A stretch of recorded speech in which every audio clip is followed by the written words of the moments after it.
श्रीकृष्णाय वासुदेवाय देवकी नंदनाय च नंदगोपकुमाराय गोविंदाय नमो नमः। बोलिए श्री कृष्ण कन्हैया लाल की जय। आप सभी को श्री कृष्ण जन्माष्टमी की ढेरों शुभकामनाएं।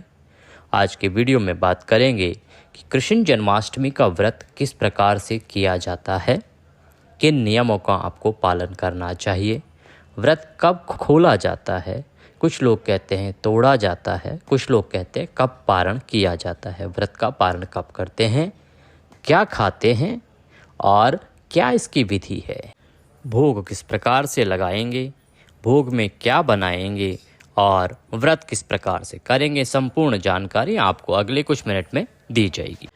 भगवान श्री कृष्ण द्वापर युग में अवतरित हुए थे। द्वापर युग में जब कंस के अत्याचारों से यह पृथ्वी परेशान थी, तब माँ देवकी के गर्भ से 8वें संतान के रूप में भगवान श्री कृष्ण का जन्म हुआ था।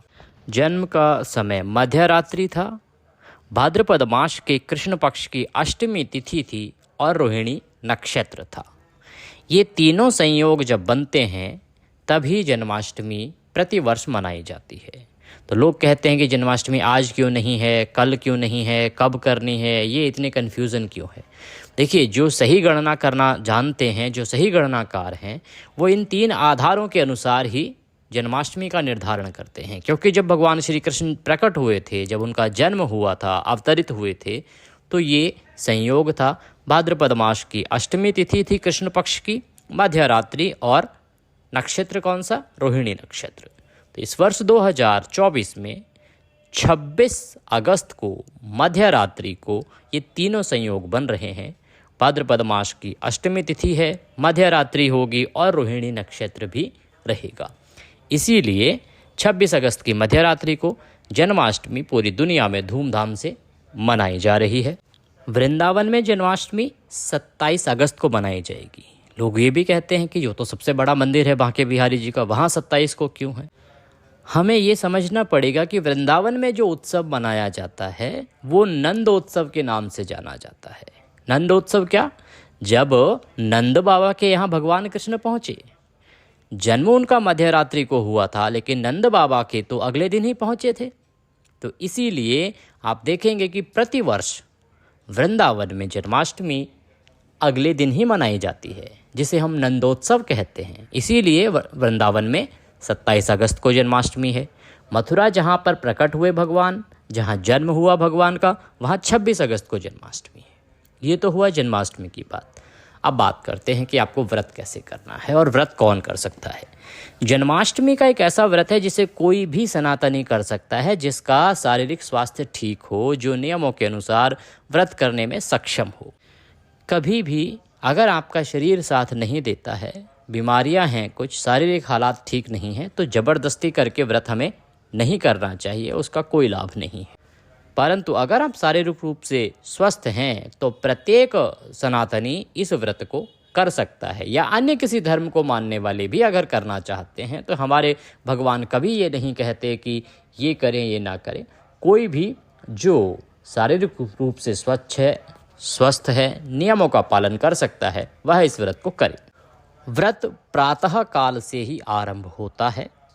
हमें रात्रि को अंतिम आहार लेना चाहिए। अंतिम आहार जो आप 25 तारीख को रात्रि को लेंगे, उसमें सात्विकता का ध्यान रखें। किसी भी प्रकार के तामसिक पदार्थ, लहसुन, प्याज आदि का सेवन भी वर्जित है। अगले दिन सुबह उठ के स्नान आदि करके भगवान सूर्य को जल दें। सूर्य को जल देने के बाद आपका जो पूजा स्थल है वहाँ पर बैठ जाएं, पूजा स्थल की साफ़ सफाई करें, और भगवान श्री कृष्ण की तस्वीर या प्रतिमा वहाँ पर है तो उत्तम है, नहीं है तो स्थापित करें। हो सके तो माँ देवकी का एक प्रसूति गृह बनाएं अगर संभव हो तो, अन्यथा इसकी बाध्यता नहीं है। तस्वीर होनी चाहिए भगवान श्री कृष्ण की।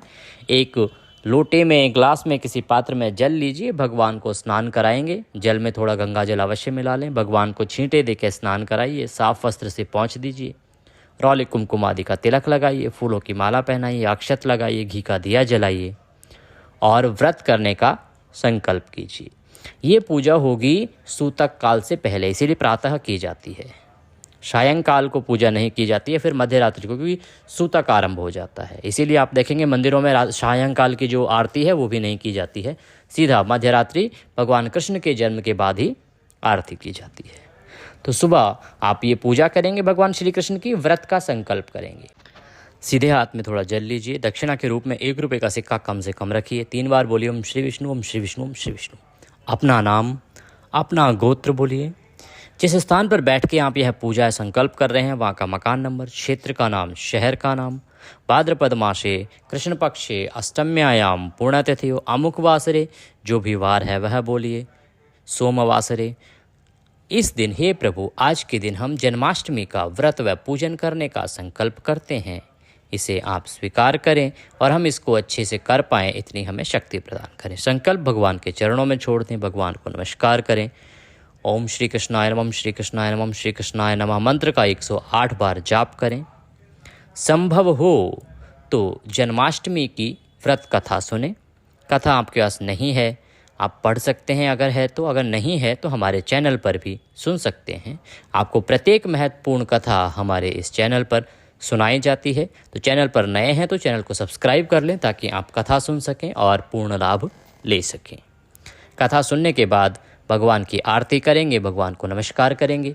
अपने दिन को सामान्य दिन की तरह ही बिताइए। आपको ऑफिस जाना है, आपका जो भी कार्यालय है, वर्क प्लेस है, वहाँ पे जाएं, अपना काम करें। मन, वचन और कर्म से शुद्ध रहना है। किसी के प्रति ईर्ष्या का भाव, क्रोध का भाव, द्वेष का भाव मन में नहीं लाना है। किसी पे गुस्सा नहीं करना है, किसी से अनर्गल बातें नहीं करनी है।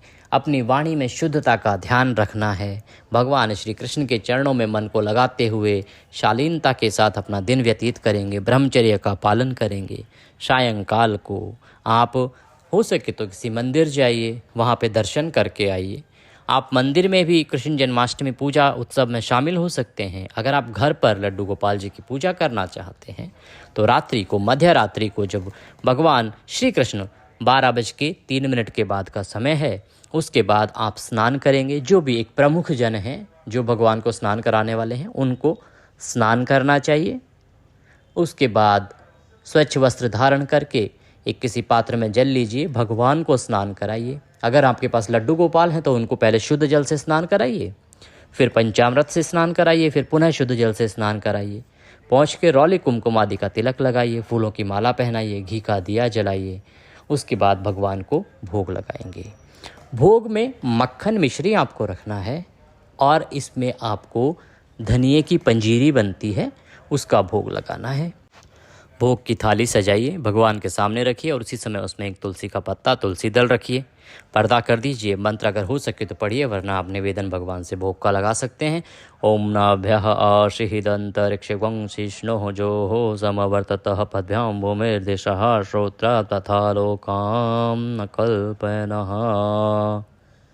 ताली बजाएंगे 2 बार, पर्दा खोल देंगे, आचमनी कराएंगे। जल आचमनी कराने के बाद भगवान को नमस्कार करके थाली वहाँ से उठा लीजिए। प्रसाद बाकी सभी भोजन में डाल दीजिए, या जो जितने भी आपके पारिवारिक जन हैं उन सबको प्रसाद वितरित कर दीजिए। अब बात आती है कि आप पारण किस प्रकार से करेंगे। पारण का जो एक नियम है वो ये है, आप पारण कर सकते हैं मध्य रात्रि को 12:45 के बाद। कुछ लोग रात्रि को ही व्रत खोल लेते हैं, तो आप रात्रि को खोल सकते हैं। सामान्य जन 12:45 के बाद व्रत खोल सकते हैं। अगर हम बात करें सूर्योदय की बात की, तो सूर्योदय हो रहा है 5:57 पर, तो सूर्योदय से और 9:30 बजे तक आप पारण कर सकते हैं। अगर आप शास्त्रानुसार पारण की बात करते हैं तो शास्त्रानुसार पारण होता है रोहिणी नक्षत्र की समाप्ति, और रोहिणी नक्षत्र जो है वो तकरीबन 3:30 बजे तक रहेगा, 27 को दोपहर 3:30 बजे तक। तो उसके बाद पारण कीजिए। ये तीनों ही उत्तम विधान हैं, किसी में कोई भी गलत नहीं है। आप मध्य रात्रि को पूजा के बाद 12:45 के बाद अपने व्रत को पूर्ण कर सकते हैं। आप चाहें तो सूर्योदय के बाद भी कर सकते हैं, ये सामान्य जन के लिए है। शास्त्रों में जो वर्णन है, शास्त्र अनुसार जो पारण है वो नक्षत्र की समाप्ति पर होता है। जिस नक्षत्र में भगवान का जन्म हुआ है तो वो होगा 3:30 के बाद। इस प्रकार से आप भगवान श्री कृष्ण का पूजन करें, व्रत करें, पारण करें। भगवान श्री कृष्ण के आशीर्वाद से सभी के सभी काम आपके अवश्य बनेंगे, ऐसी हम भगवान से प्रार्थना करते हैं। वीडियो को लाइक कीजिए, कमेंट कीजिए, क्योंकि हम आप तक सूचना पहुंचाने के लिए अथक प्रयास करते हैं। हमारी पूरी टीम बहुत मेहनत करती है, तब आप तक वीडियो पहुंचता है। तो हमारा प्रोत्साहन बढ़ा करने के लिए, हमें प्रोत्साहित करने के लिए कृपया वीडियो को लाइक अवश्य करें। कमेंट बॉक्स में जय श्री कृष्ण लिखना ना भूलें। भगवान श्री कृष्ण सबका कल्याण करें, इसी कामना के साथ लेते हैं विदा। अगली वीडियो में फिर मिलेंगे, तब तक के लिए जय श्री कृष्ण।